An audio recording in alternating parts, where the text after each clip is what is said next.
riéndome con don José Luis Averasturi, que es nuestro invitado de hoy. Primero porque tiene un enorme sentido del humor y segundo porque solo con el encabezado de qué es él ya podemos hacer el programa. Yo le pregunto, sacerdote, filólogo, filósofo y teólogo moralista, le digo eso, y tal como están las cosas hoy y tal como está el personal en materia de formación filosófico, religioso, antropológica, social, es mejor que le pregunte. Don José Luis Averasturi, gracias por estar aquí. Bueno, un encantado. gusto tener a un sacerdote católico de su experiencia y de su categoría intelectual con nosotros. Además, tiene usted un blog muy interesante donde expone con enorme libertad sus opiniones y además al que yo recomiendo. Sacerdote, filólogo, filósofo y teólogo moralista. Nace en el año 48, tiene usted 75 años, me pasa 9. Se ha dedicado fundamentalmente a la enseñanza y a la predicación. De laico, sí. Y luego de cura, como capellán de colegios también. O sea, no he dejado la enseñanza prácticamente hasta hace 4 días. Y no solamente es usted un cura, sino que además es un cura del Opus Dei. Ah, sí, claro. Hombre, modestamente. Ya lo era antes de ser cura. Ya era de lo Opus Dei antes de ser cura. ¿Hace cuántos años? ¿Que soy de lo Opus Dei?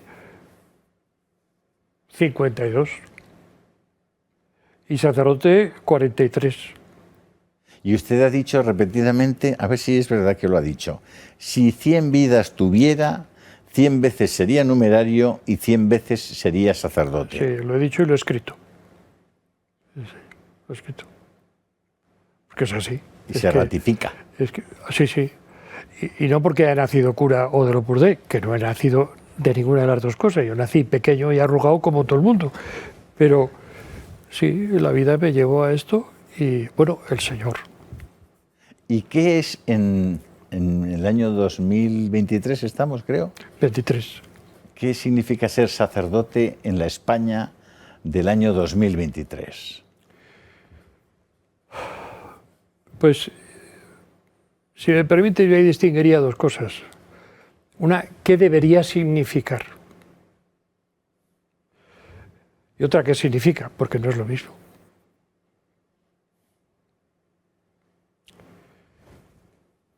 Tengo unos vídeos grabados por las hijas de la madre, que son unas religiosas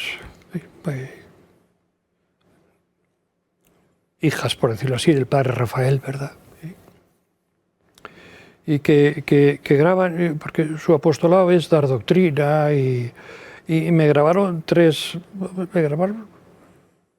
5 o 6 programas como de 20 minutos, una cosa así cada uno, monólogos míos, sobre el sacerdocio y el sacerdote. Claro, y ahí digo lo que tiene que ser el sacerdote, lo que tiene que ser. Pero lo que tiene que ser a lo que es hoy en una gran mayoría de hermanos míos, pues sinceramente tiene poco que ver. Desgraciadamente. Eso. Bueno, pues vamos a ver. ¿Qué es el sacerdote? O sea, ¿qué tiene que ser el sacerdote? El sacerdote es otro Cristo, así lo define la Iglesia. Y esto no de un modo ascético, ojo, sino de un modo sacramental. O sea, a ti te ordenan y eres Cristo. Te ordenan sacerdote y te ordenan Cristo.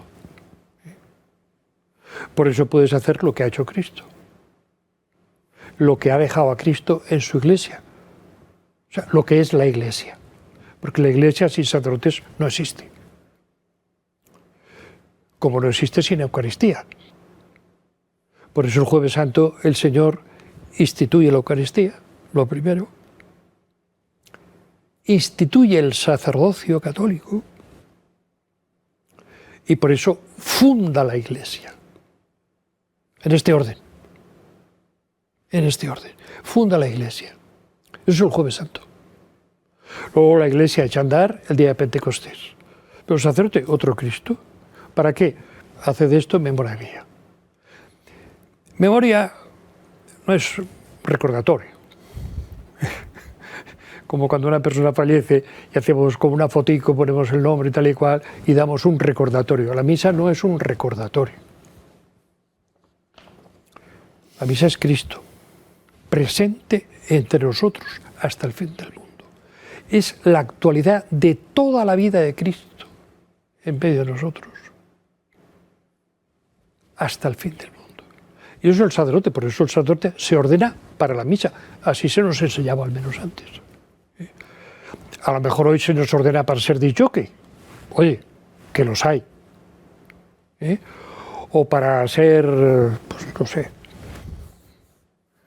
Bueno, digo lo del jockey porque se hizo famoso el de la JMJ, que por cierto va a venir a España a hacer unas sesiones. ¿De disc-jockey o de sacerdote? No, vestido como yo, de puro sacerdote, pero chin, chin, chin, chin, chin, con los cascos y ta, ta, ta, ta, ta, ta, ta.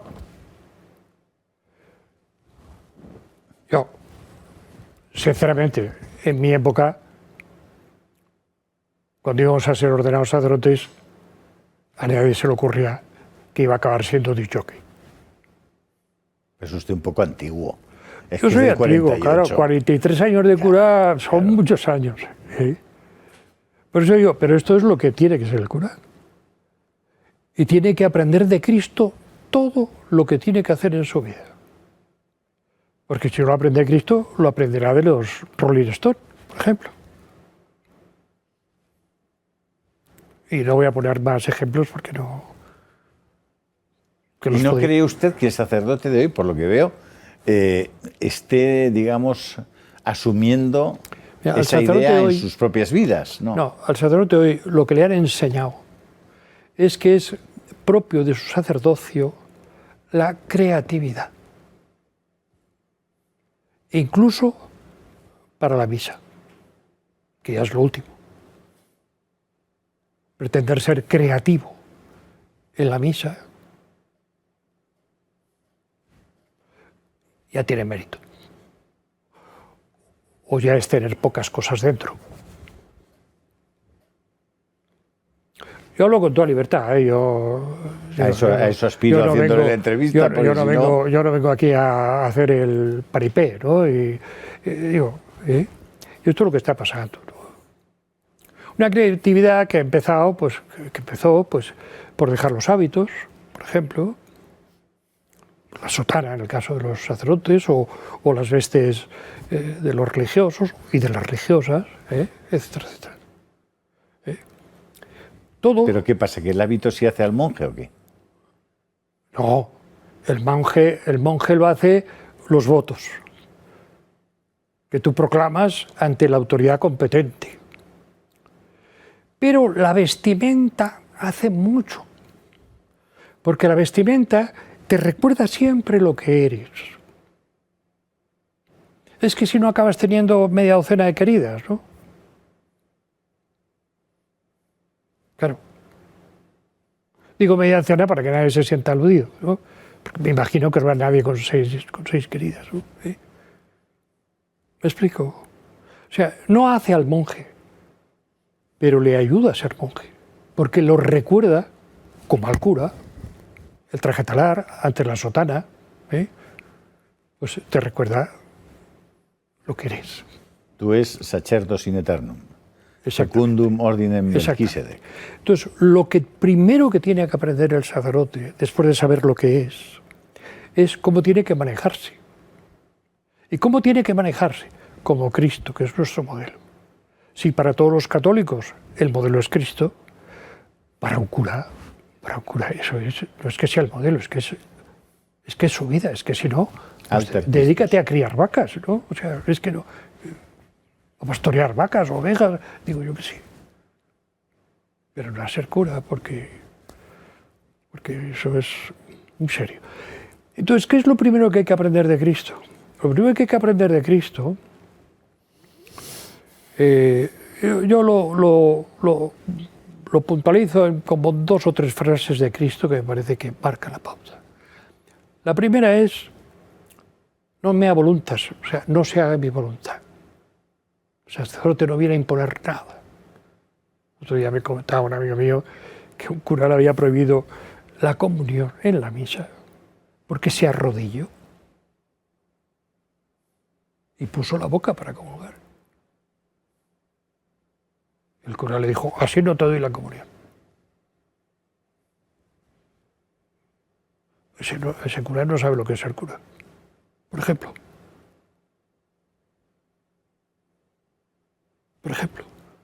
Porque está pisoteando la libertad de ese fiel suyo. Pero un obispo sí se la puede negar la comunión a Biden. Debería. Ah, debería. Debería, claro.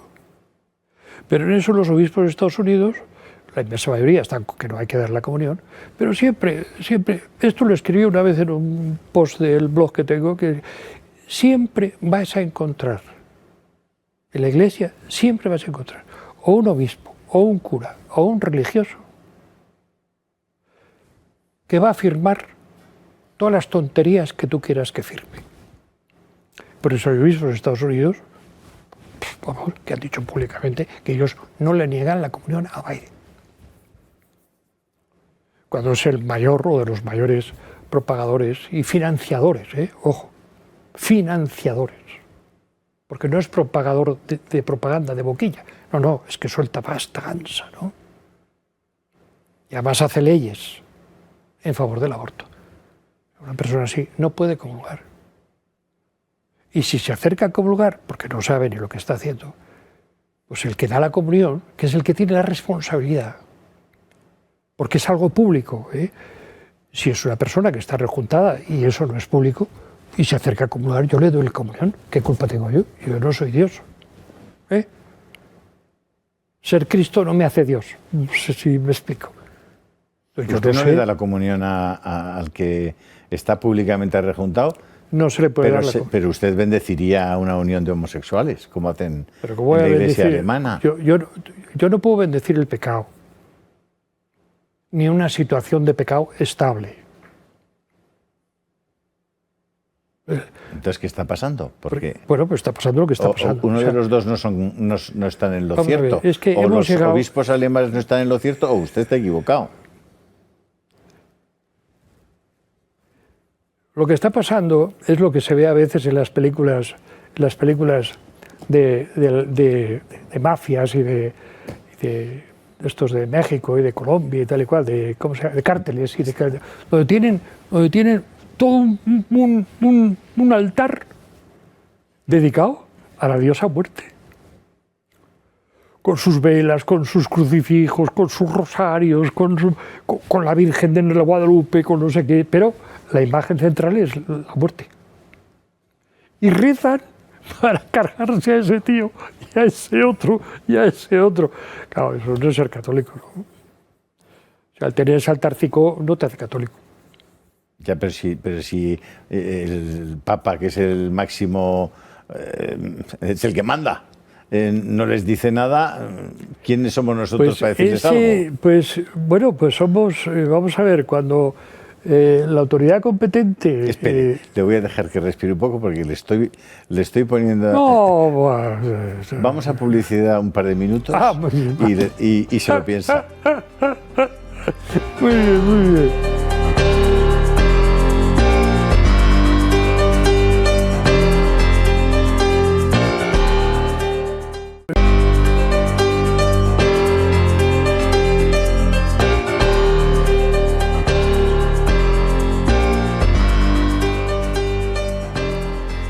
Decíamos que claro que si el papá al niño no le va corrigiendo cuando hace barrabasadas, el niño hace cada vez más barrabasadas. Exactamente. ¿No? ¿Y qué le pasa a la Iglesia alemana? ¿Qué es lo que tiene? ¿Está enferma? La Iglesia alemana, pues que... No la Iglesia, bueno, una gran parte de la Iglesia jerarquía, alemana. ¿no? Bueno, es que todo en la Iglesia, todo va de arriba abajo. Muy pocas cosas han ido de abajo arriba, muy pocas cosas. Por ejemplo, el dogma de la Inmaculada, hasta que salió el dogma de la Inmaculada, pasaron siglos. En muchísimos sitios había misa a la Inmaculada, la fiesta a la Inmaculada, devoción a la Inmaculada. Eso era el pueblo. O sea, el sensus fidei, que iba muy por delante, no solo de la teología, sino que iba muy por delante de las determinaciones del magisterio. Pero han sido muy pocos casos. Lo normal en la Iglesia, como en un ejército, como en una familia, las cosas van... Como en una empresa. Como en una empresa, las cosas van de arriba a abajo. Porque eso es lo lógico. Y eso es lo bueno, porque como es lo lógico, es lo bueno. Y cuando eso se tergiversa con sindicatos y compañía, pues es un caos.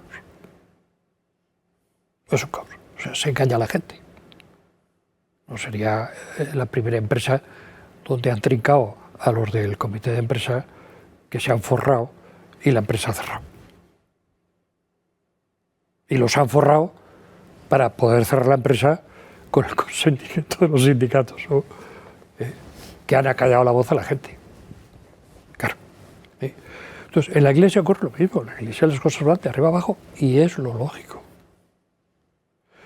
El problema es que cuando arriba se obvia la verdad de Cristo y se obvian 20 siglos de Iglesia y se dice, empezamos de cero y vamos a crear una nueva Iglesia, entonces pues pasa lo que está pasando ahora. Lo que está pasando en la Iglesia alemana, eso ya pasó con Juan Pablo II en la Iglesia holandesa. Montgomery. Que estuvo a punto de cerrar, por decirlo así. Sí, sí. Entonces Juan Pablo II convocó un sínodo para la Iglesia holandesa, donde se pusieron los puntos sobre las íes y donde a todo obispo que quisiera seguir siendo obispo de la Iglesia Católica se les hizo firmar, no solo jurar, sino firmar un papelico donde decían que amén a las cosas de la Iglesia Católica. Y así se salvó la Iglesia Católica en Holanda, que estaba perdida. Eso que hizo Juan Pablo II no se está haciendo ahora con la Iglesia alemana. Al contrario, se salvó a cancha. Y obispos disidentes en Alemania del sínodo de la sinodalidad, vamos, del sínodo del camino sinodal alemán y tal y cual, pues ahí, públicamente, que hayan dado nombres y apellidos por 2 o 3 o 4, como mucho. El resto han callado o el resto están a favor, empezando por el cardenal Marr, empezando por el jefe de la Conferencia Episcopal Alemana, siguiendo... Bueno. Pero desde Roma, que este es el modus operandi de la Iglesia desde el Concilio Vaticano II, desde Roma, como mucho, como hizo la Daria, por ejemplo, cuando era jefe de la Congregación de la Fe, pues sacó un papelico, perdón por la expresión, pero yo es que me he criado en Aragón y entonces a veces... Mañó para adelante. Y a veces, yo no soy de allí, pero sí que me he criado mucho allí y entonces se pega. Menos la hermosura que dicen ahí.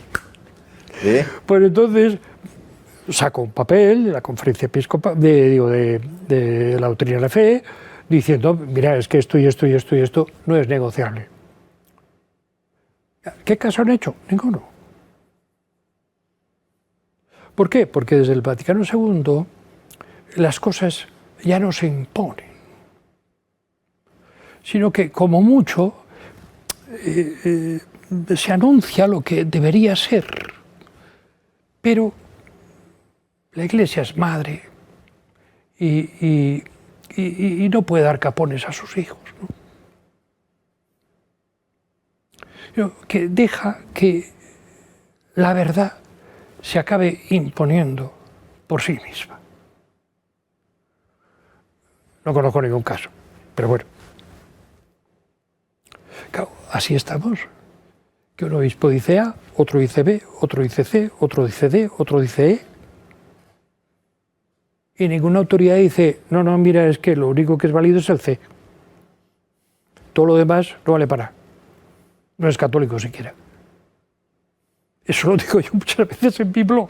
Y mira, es que esto no es católico. por muy obispo o cardenal o que sea el que haya hablado, ¿yo qué quieres que le diga? ¿Yo qué quieres que haga? Pues no es católico, es que no es católico. Pasa que eso que dice usted tiene unas consecuencias,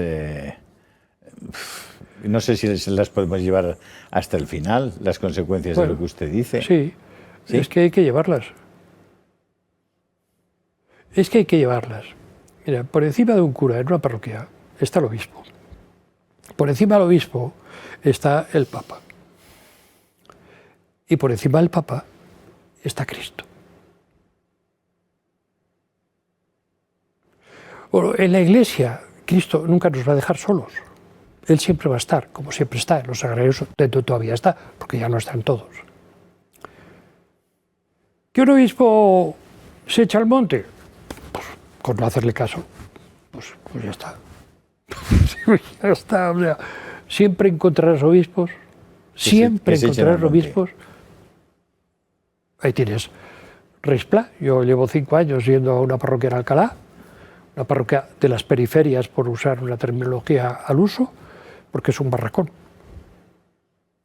Y está en un polígono industrial. O sea, más periferia imposible. Y Reispla, que era el que estaba hasta hace 4 días, hasta este verano estaba Reispla, pues era un hombre... O sea, irreprochable. Vamos.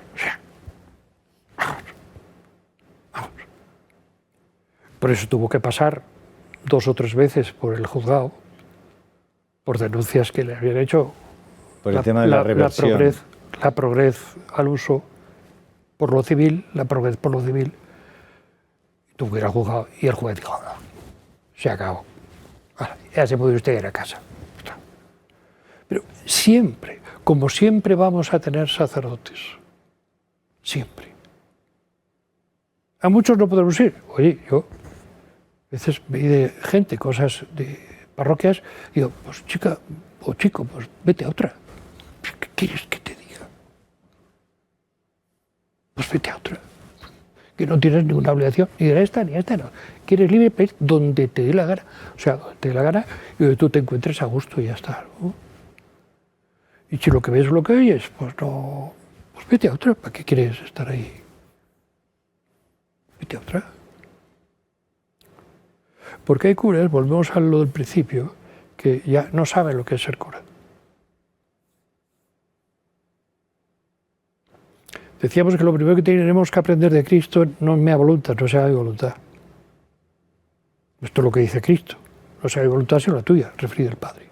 Y lo segundo que tenemos que aprender de Cristo es que Cristo nos dice, que Él nos enseña, nos dice, nos muestra lo que ha oído al Padre. Punto. Y nosotros tenemos que hablar y enseñar lo que hemos oído a Cristo. Y punto. Y sin estas 2 cosas, se aprendió a tener vida propia. Que un cura no puede tener vida propia. Nosotros tenemos vida ajena, que es Cristo, la vida de Cristo. Mi vivir es Cristo, como dice San Pablo. Mi vivir es Cristo. Ya no soy yo el que vivo, sino que Cristo vive en mí. Esa es la vida del sacerdote. Y si no es para esto, pues dedícate a ser entrenador de fútbol. ¿Qué quieres que te diga? Y lo segundo es que no podemos salirnos. No podemos salirnos de la palabra de Dios. Que ilustra cualquier situación pasada, actual o futura. Porque la palabra de Dios es perenne y vale, mientras hay hombres en el mundo, vale. Para salvarnos, porque eso es lo tercero. O sea, ¿en orden a qué? En orden a qué no tener vida propia, no salirme de lo que Cristo ha dicho y hecho, porque yo necesito, primero, salvarme. Y segundo, yo estoy para salvar a la gente. No yo, ojo, yo no salvo a nadie. ¿Tu ministerio? El ministerio sacerdotal está, como la Iglesia, está para salvar a la gente, no para recoger plásticos, está para salvar a la gente. Para eso está la Iglesia. Muchos psicólogos, ¿no? Hoy, que cuantos menos curas hay más psicólogos, don José Luis. Decía San José María, esto se lo he oído ya a San José María, que en aquellos años últimos 60 y primeros 70, perdón, que he cogido el vaso Claro. instintivamente porque quería por favor, beber. bebe, por favor. Perdón. Por favor, solo faltaría. Además, así enfocamos la mesa de nuestros amigos de Pardo Stone Design, que nos han regalado esa mesa con el toro mira. de mármol y de cristal, que es una auténtica preciosidad, por cierto. Pues se me ha ido. ¿No? Que decía San José María. Decía San José María, en los últimos 60 y primeros 70, en la Iglesia, ciertos sectores de la Iglesia aborrecían del paternalismo, no me acuerdo qué más. Decía tres cosas. El paternalismo se lo cargaba diciendo, bueno, no serán paternalistas lo que no sepan quién es su padre. Eso es imposible que sean paternalistas, ¿no? Psicólogos, porque era otra de las que tenía que la gente, los curas, psicólogos, pues decía, para psicólogos, los curas de pueblo que yo he conocido, que se conocían al personal por delante, por detrás, al derecho y al revés. Esos sí eran psicólogos, y no estos. Y luego no sé qué otra cosa que ya no me acuerdo. Pero eran tres, es que lo del paternalismo... Ahora parece que un cura tiene sentido en la medida que es un agente de la caridad, ¿no? El Padre Ángel. Bueno, sí, el Padre Ángel. ¿Qué pasa con el Padre Ángel? Vamos a ver, en la Iglesia, ¿por qué Cáritas está tan potenciada? Está tan potenciada, primero porque hay necesidades, ¿no? O sea, eso está claro, hay necesidades. También muchas necesidades son ficticias, ¿eh?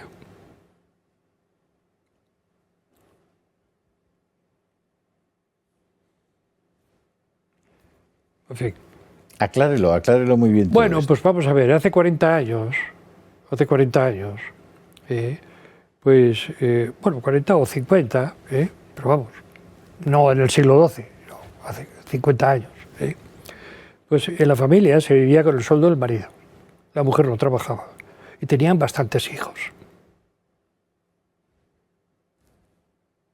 Y vivían con un sueldo. Y vivían. Le habla un protagonista de eso. Y vivían. Y los hijos, muchos de ellos tuvieron carrera. El que quiso tuvo carrera, el que no quiso, pues no quiso y ya está. Las necesidades de una familia hace 50 años no es el baremo de las necesidades de hoy.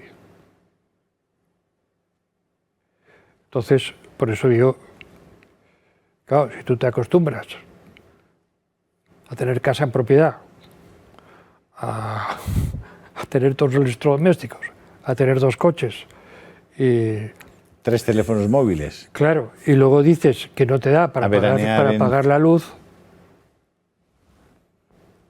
pues chica, pues chico, pues vende un coche, ¿no?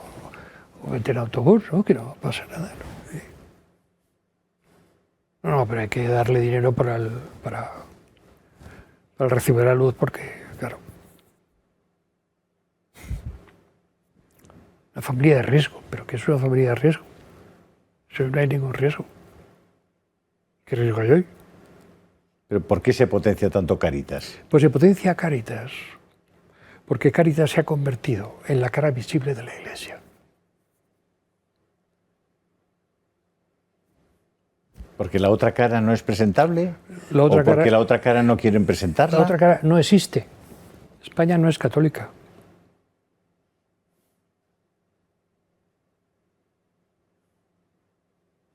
Es que ese es el drama de la Iglesia hoy, en España y en el mundo entero. Que naciones enteras no son católicas, que han sido católicas desde el inicio y han sido católicas hasta después del concilio. A partir de ahí se derrumba todo. Entonces, ¿qué cara van a presentar? ¿Las parroquias vacías? ¿Una misa de 12 con 20 personas? unas primeras comuniones de niños que hacen la primera comunión y desaparecen. Unos novios que se casan por la iglesia, que ya no son tantos, y que al domingo siguiente ya no van ni a misa. ¿Qué cara van a presentar? ¿Qué cara pueden presentar? Si no existe, es que no hay cara. Pues ¿qué queda? Cáritas. Que es real. Yo no digo que no sea real, que es real. Y que está muy bien. Pero la Iglesia no es Cáritas. O sea, hay mucha gente ya que se queja de que la Iglesia se ha convertido, se está convirtiendo en una ONG más, claro. Si todo el problema de la Iglesia es los de las pateras que se mueren en el Mediterráneo ahogados, sin más valoración de trata de personas, de venta de niños, de mafias, aunque sean ONGs, cuyos jefes viven como reyes a costa del comercio en el que se han montado. Claro, es que resulta que el Mediterráneo es un cementerio. Acaba de hacer un comunicado... Si todo el problema de la Iglesia es que el Mediterráneo es un cementerio, la Iglesia ya no existe como tal. Acaba de hacer un comunicado el Vaticano, digamos, exultando por su apoyo a la Agenda 2030. ¿Usted conoce esa agenda? Sí. ¿Y cómo lo ve eso? Pues un desastre más. Es un ejemplo más. La Iglesia, que dejó de ser la Iglesia y se ha convertido pues, en un apoyo a los poderes públicos, sin más. Sin más consideración que viene de los poderes públicos. Sin analizar el tema del aborto, el tema de tal, el tema de la eutanasia, no analiza nada. Pero hay que cuidar el clima porque es que estamos ya en las últimas bocanadas. Yo casi salgo a la calle y no puedo ni respirar, fíjate.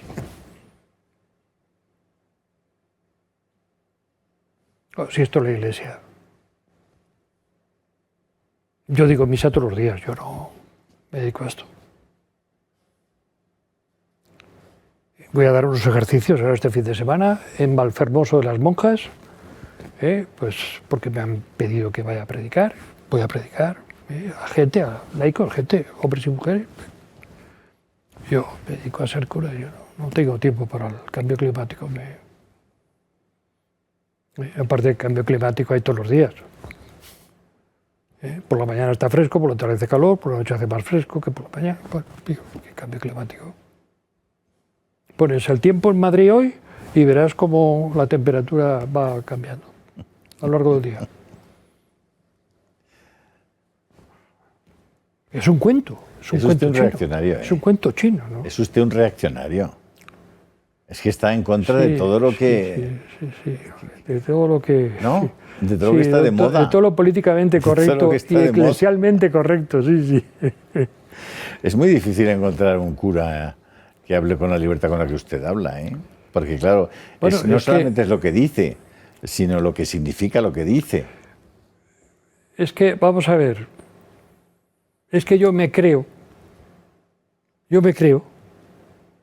que vivo en la libertad, como dice la Sagrada Escritura, qua Christus nos liberavit, en la que Cristo nos ha libertado. Pero a usted le han prohibido en algún momento escribir y hablar. Sí, bueno. ¿Y quién se lo ha prohibido? Pues hombre, yo también tengo mis autoridades, ¿no? Ya. Y sin embargo usted ha seguido escribiendo y hablando. Sí, porque, bueno, es que hay cosas que... Hay un silencio cómplice en la Iglesia, en determinadas autoridades de la Iglesia, en determinadas instituciones. Hay alguna cierta cobardía. ¿Qué ocurre? ¿Por qué? ¿Qué tienen que perder? ¿Qué rayos tiene que perder un cura? Pues no se sabe. Bueno, yo no lo sé, ojo, yo no lo sé. No te sé contestar, yo no lo sé. ¿Vale la pena el precio que paga la Conferencia Episcopal Española, por ejemplo, por el silencio que está guardando en el tema del adoctrinamiento de los niños en los colegios, por ejemplo? Ellos lo sabrán, yo no lo sé. Ya lo sé. Ahora lo que están haciendo no tiene nombre ni apellidos, ¿no? El siguiente post, que ya lo tengo escrito, que lo voy a colgar pues mañana o pasado, al otro, en fin, un día de esta semana, pues saco a relucir esto, por ejemplo. Nosotros aquí es uno de los temas probablemente que más denunciamos y con más rotundidad. Porque a mí me parece, que no soy más que una parte de esta televisión, pero a mí me parece que el tema de los niños es un tema que ya ha tocado fondo, que o ponemos pies en pared o realmente no ha tocado fondo. No. Ahora se empieza a ver las consecuencias. O sea, se disparan los suicidios, se disparan las asistencias psiquiátricas en menores, cuando la psiquiatría infantil hace 40 años no existía. Esa especialidad no existía. Existía Jean Piaget con la psicología infantil, pero no la psiquiatría infantil. Claro. Y dudo que la psicología infantil existiese. Lo dudo. Pero no tengo constancia. Ahora, psiquiatría infantil no existía. Todo el tema de los acosos, no solo sexuales, sino también físicos, las persecuciones que se hacen con los móviles o tal, o la violencia física en menores que cada año. Yo escribí un libro, por el año 2003 escribí un libro titulado Educar la conciencia. Sí, hombre, Educar la conciencia en Alfaguara. ¿Dónde lo publicó? ¿En Espasa?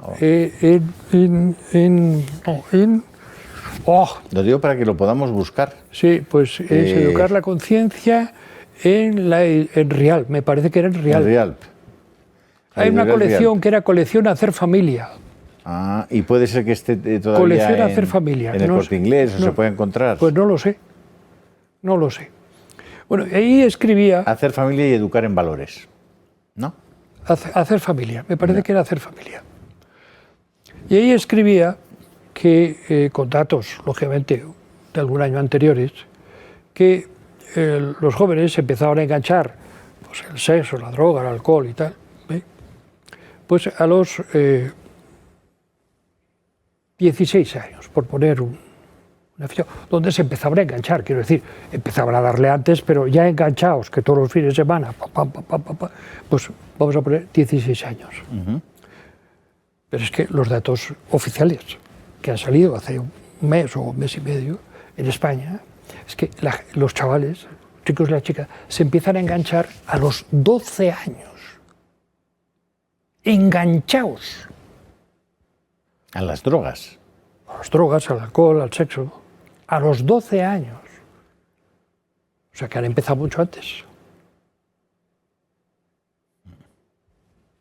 Pues bajando. Pero es que dentro de 3 años, los 12 van a ser 10. Si es que quedan niños, claro.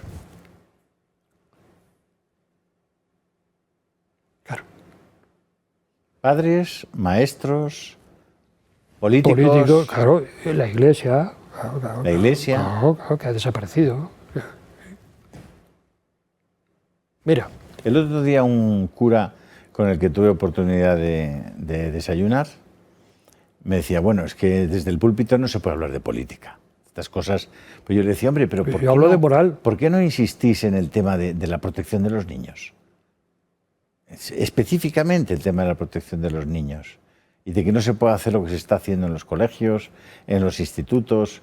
Me decía, es que eso es hablar de política. Mira, el portavoz de la Conferencia Episcopal del viernes pasado, después de la plenaria y tal, pues hace unas declaraciones, diversos temas, y uno de los temas que toca, pues es este. Porque acaba de suceder lo del chico este de los 2 cuchillos que pinchó a unos profes, a algunos alumnos y tal. Bueno, acaba de suceder esto. Pero ya de paso pues, se refirió pues, a los suicidios, al sexo, tal, en fin, ya englobó un poco las cosas. Y soluciones.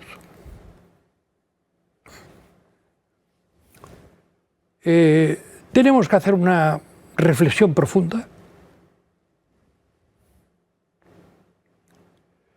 y hemos de llegar a un gran pacto de Estado entre las fuerzas políticas sobre la educación. Ni una palabra sobre qué tenía que hacer la Iglesia, ni una sola palabra sobre lo que tenían que hacer los colegios católicos, ni una sola palabra que esto es consecuencia de la descristianización, ni una sola palabra de que los niños que no tienen a Dios en la conciencia pues acaban así, suicidándose. ¿Por qué ese afán de acabar con la educación diferenciada en los colegios? Pues por lo mismo, porque la educación diferenciada es de más calidad que la no diferenciada y porque sobre todo las mujeres, las niñas, están más protegidas. Pero el feminismo no quiere niñas protegidas, como se ha demostrado en Valencia, donde las niñas tuteladas por la generalidad pues han acabado prostituidas por gente de la misma generalidad. Ojo. No porque se iban al bar de la esquina, sino por gente de la misma generalidad. No quieren niñas protegidas. Y sobre todo perdón por la expresión, pero sale en todas las películas de cárceles y de tal, sobre todo en América, cuando llegan nuevos reclusos a una cárcel, los que están allí, siempre sale la misma frase, dice, carne fresca. La política feminista lo que quiere es carne fresca. Y cuanto más fresca, mejor. Es decir, cuanto más menores, mejor. Seguimos hablando de este tema que me parece uno de los temas más importantes de los que se puede hablar hoy en esta sociedad en la que vivimos. Vamos a un parón publicitario muy breve y seguimos ahora mismo. Muy bien.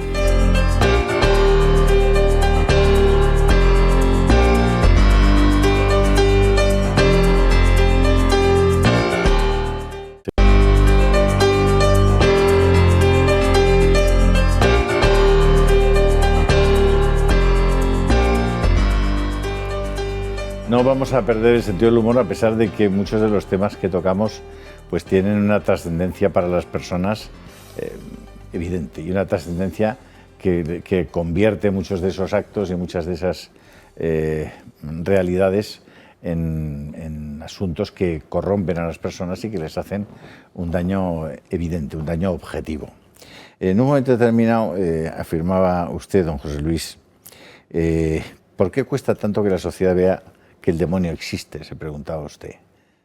Y como estábamos hablando del feminismo, de la carne fresca, de la corrupción de los menores, ¿por qué cuesta tanto? Decía, teniendo ojos no veis y teniendo oídos no oís, y claro, teniendo entendimiento no entendéis. Claro. El Señor nos anima a eso. A ver, a oír, a entender, o sea, a juzgar, porque es lo propio de la persona. No juzgar en el sentido de crítica, sino juzgar. Pues esto es un vaso, esto es juzgar. Esto es una mesa, esto es juzgar, esto es un sillón, esto es juzgar. ¿Es emitir un juicio? Es emitir un juicio, que es el acto propio del entendimiento humano. Correcto.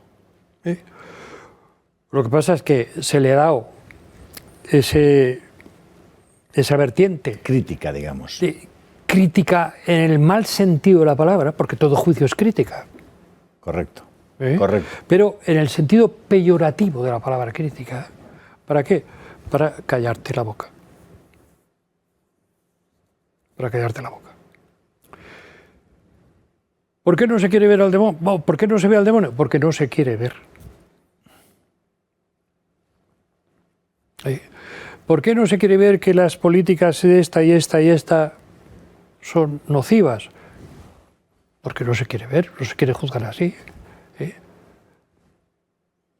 o porque me las han impuesto desde arriba. El nuevo orden mundial es el que dice, fíjate, todos los países del mundo occidental y parte del extranjero, todos tienen las mismas leyes. Idénticas. Idénticas. Idénticas. O sea, no es casualidad. Por supuesto que no. Luego viene de arriba. Y todos han cedido. ¿Y por qué han cedido?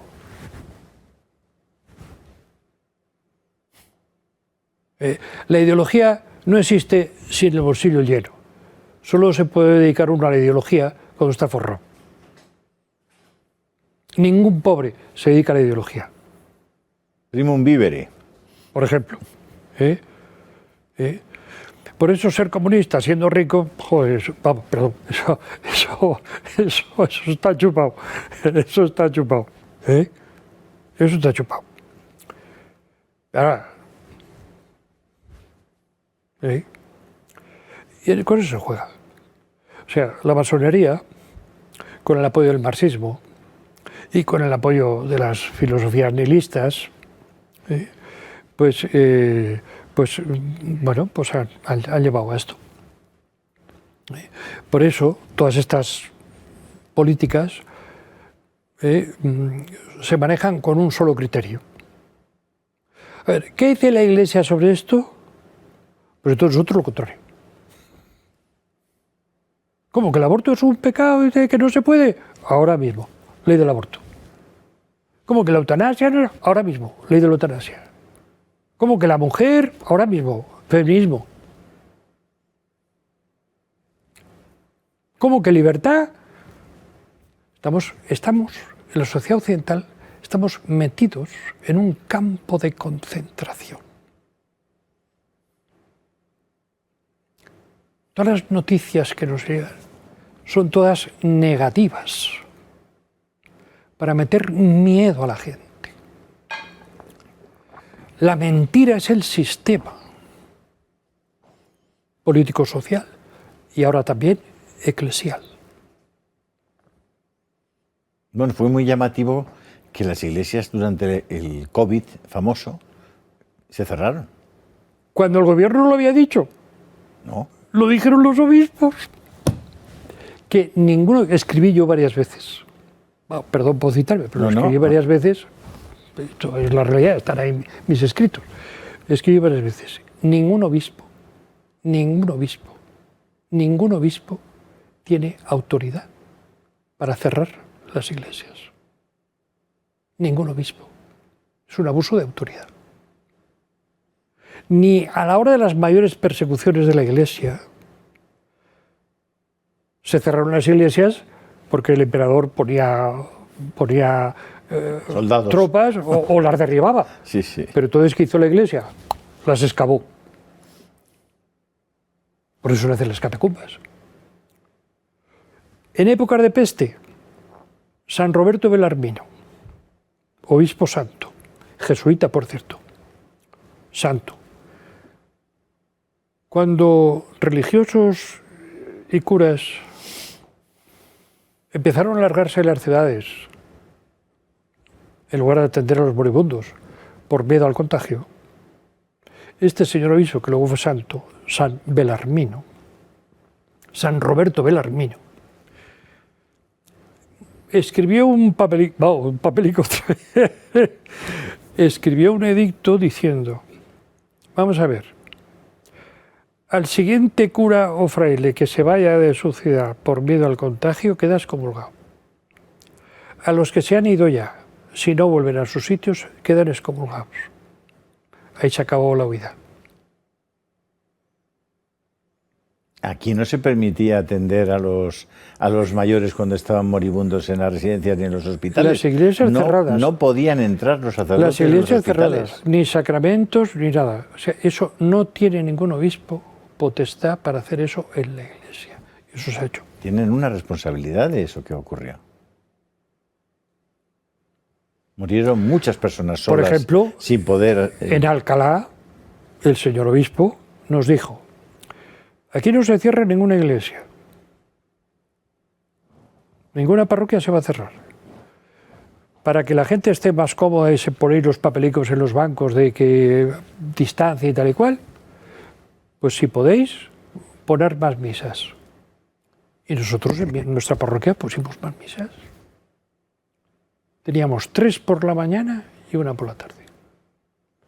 Cuando antes solo había 2 por la mañana y 1 por la tarde. No cerrasteis en ningún momento la iglesia. Ninguna iglesia se cerró.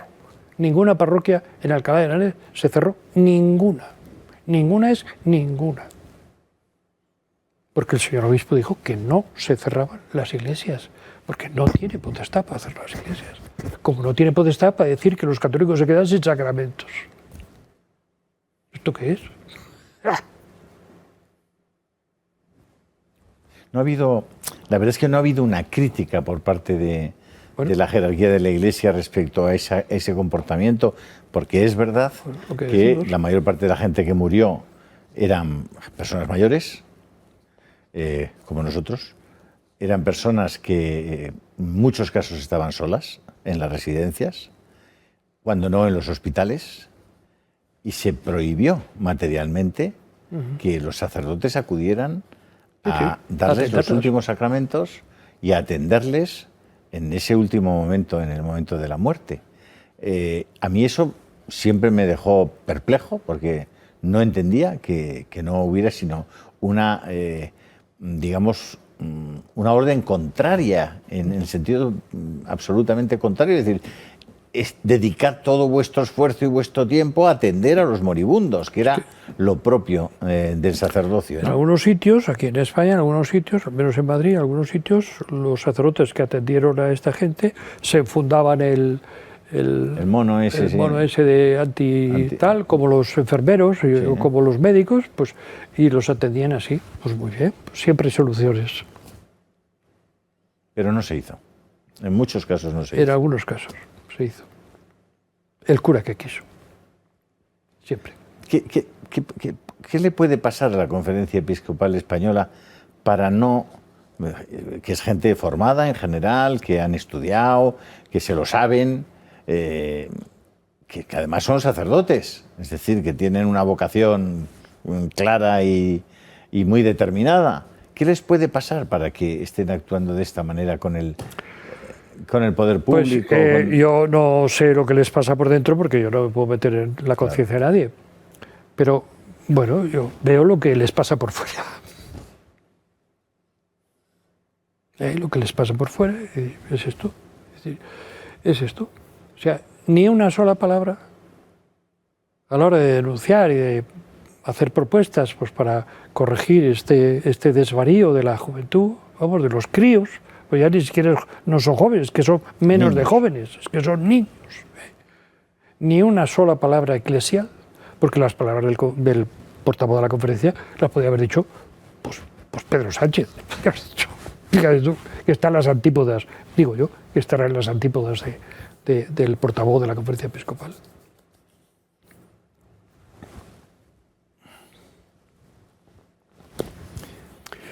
Más le valiera rodearse con una rueda de molino al cuello y arrojarse al mar, ¿no?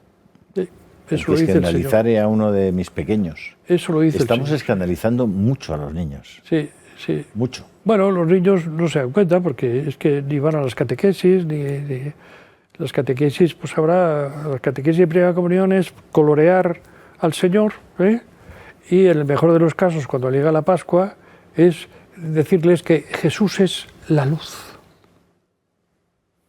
Jesús es la luz.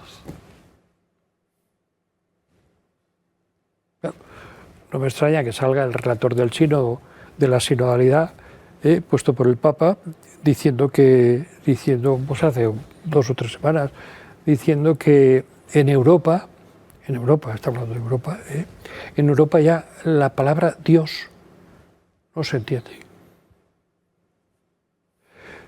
Claro, esto lo dice un arzobispo y, por supuesto, no le dice ni una sola palabra sobre qué responsabilidad podemos tener los sacerdotes y los obispos en este tema.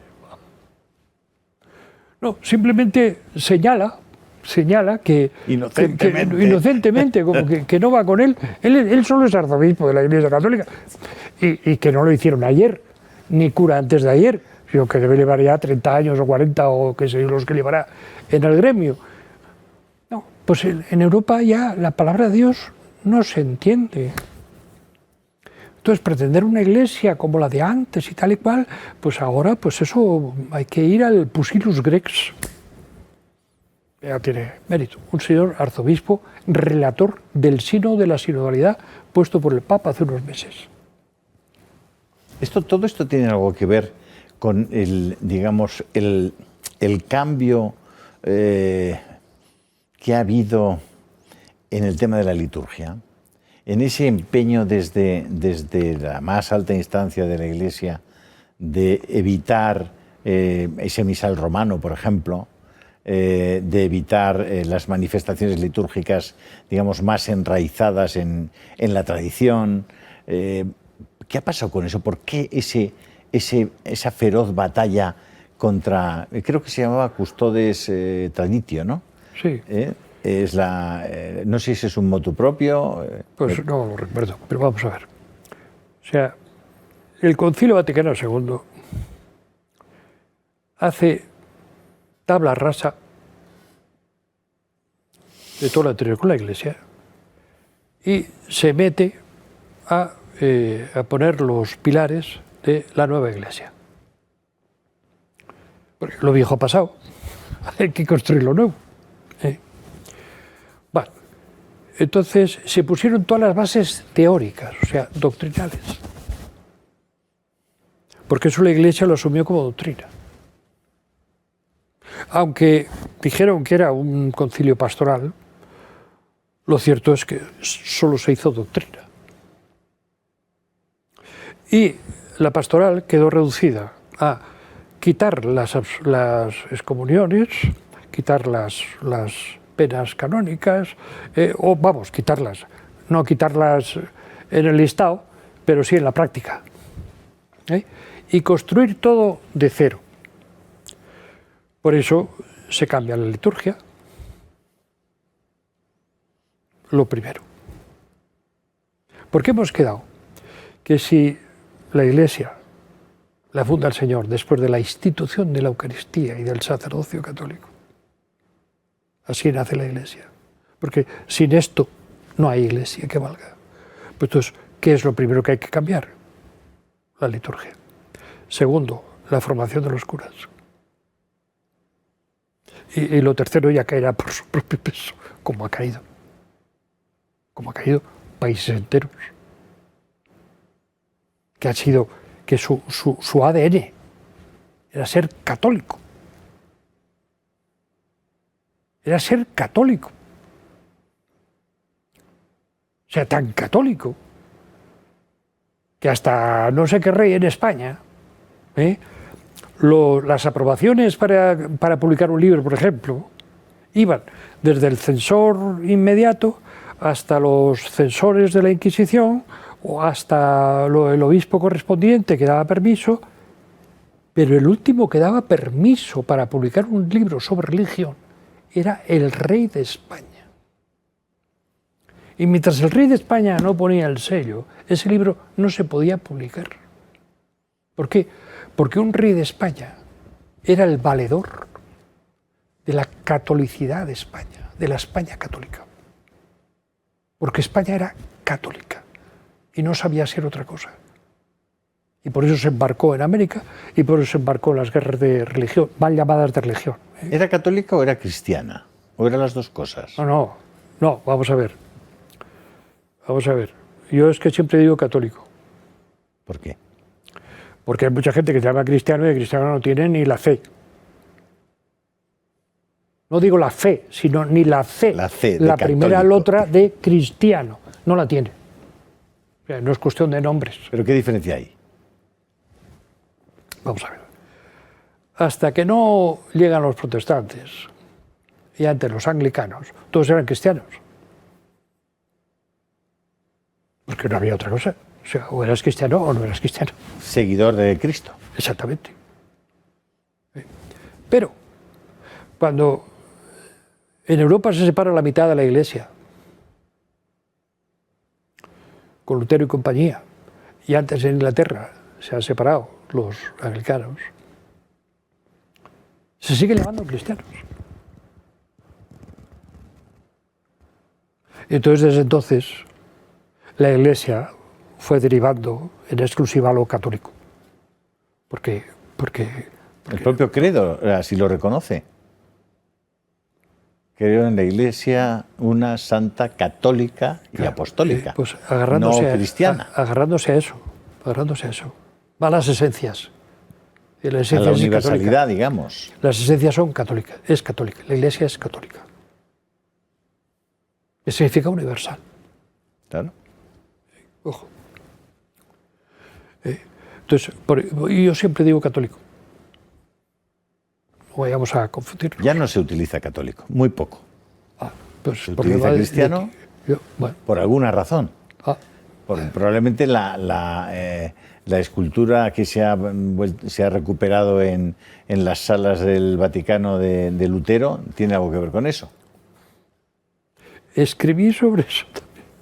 ¿Y qué dijo?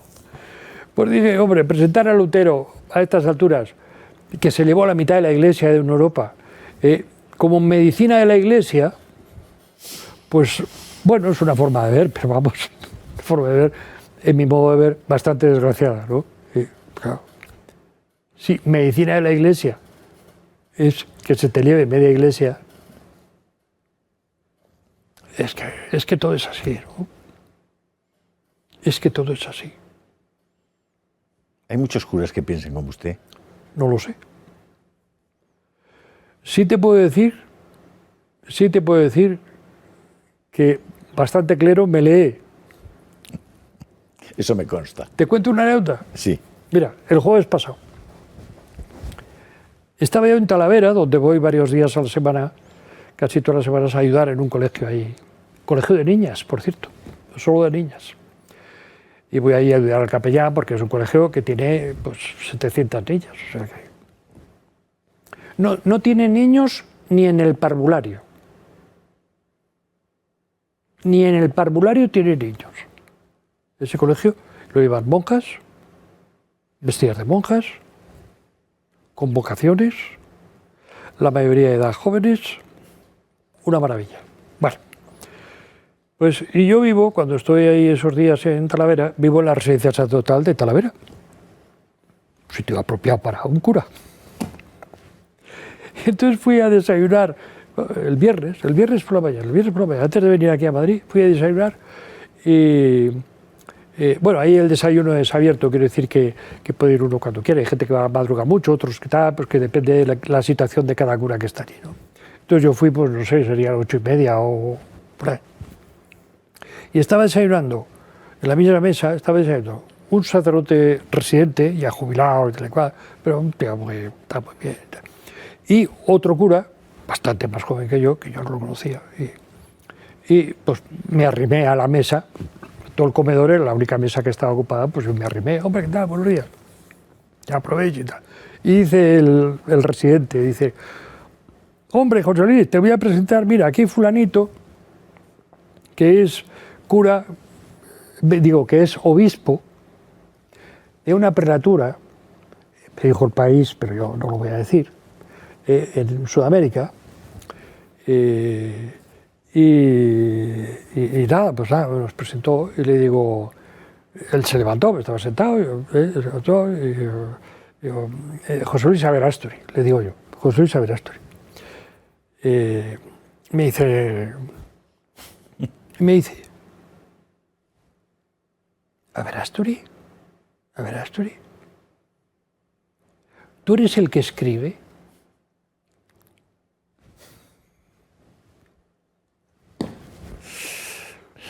O sea, si me lee un obispo que está en Sudamérica, y claro, que no me conoce de nada, y que cuando le digo el apellido, ¡pop! Pues creo, ese blog es creo muy que me lee bastante cura, creo. Vamos a la última pausa de publicidad y nos vemos ahora mismo.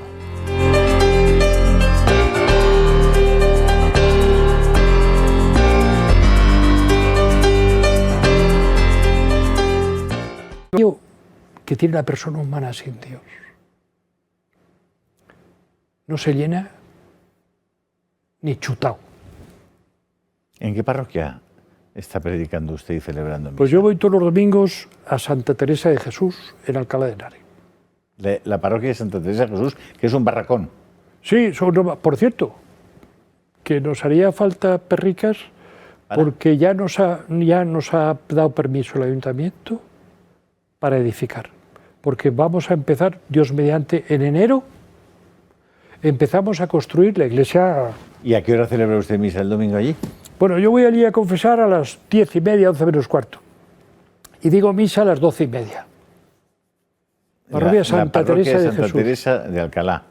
Y Sí. si hay entre nuestros espectadores personas que quieren echar un cable a don José Luis para empezar a edificar la iglesia, Yo ahí estoy. pues bendito sea Dios.